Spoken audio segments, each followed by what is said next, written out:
It's all about you. The key is in your hand. திறவுகோல் வந்து உங்கள் கையில் தான் இருக்குது.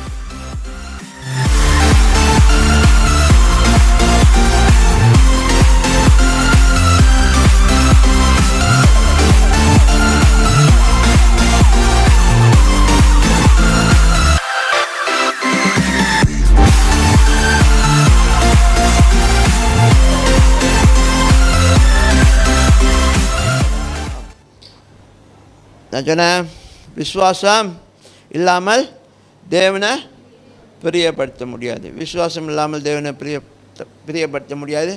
ஓகே, அப்போ தான் நான் சொன்னேன், நம்ம விசுவாசம், இப்போ நம்ம அதை பற்றி பேச வேணாம், விசுவாசம் இல்லைன்னு பேச வேணாம். எனக்குள்ளே விசுவாசம் இருக்குது, என் விசுவாசம் தேவனை பிரியப்படுத்தும், என் வாழ்க்கை சூப்பராக இருக்கும். ஆமென். என் விசுவாசம் தேவனை பிரியப்படுத்தும், என் வாழ்க்கை சூப்பராக இருக்கும்னு சொல்லி அந்த ஒரு நம்பிக்கையோடு நாம் வாழ்வோம் என்றால் நமக்கு நல்ல காரியங்கள் தேவன் நிச்சயமாக வைத்திருக்கிறதை நாம் பெற்றுக்கொள்ள முடியும். See, it's all about us. The key is in your hand. Okay, இந்த திறவுகோல் உங்கள் கையில் இருக்குது. It's all about you. The key is in your hand.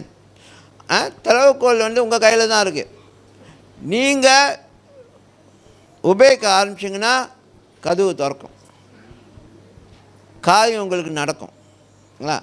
ஆகையால் விசுவாசம் என்கிட்ட இருக்குது, என் விசுவாசம் தேவனை பிரியப்படுத்துது அப்படின்னு சொல்லி நீங்கள் சந்தோஷமாக களி கூறும்பொழுது அதனால் என் வாழ்க்கை சூப்பராக இருக்கும்னு சொல்லி நீங்கள் நம்பினீங்கன்னா அது நடக்கும். அப்படி எதிர்பாருங்க, அப்படி நம்புங்க. விசுவாசம் இல்லை, தயவு செய்து வேறு யாருக்கிட்டையும் போய்ட்டு உனக்கு விசுவாசம் இல்லை அதனால தான் நீ சுகமாக ஆக மாட்டேங்கிற அப்படிலாம் பேசாதீங்க.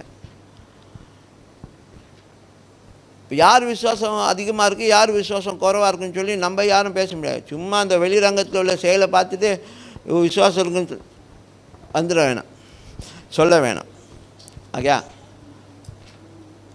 ஓகே, விசுவாசம் வந்து ஒவ்வொருத்தருக்குள்ள அது தேவன் ஆரம்பித்தது, அதை முழுமைப்படுத்துகிறதும் அவர். சரியா?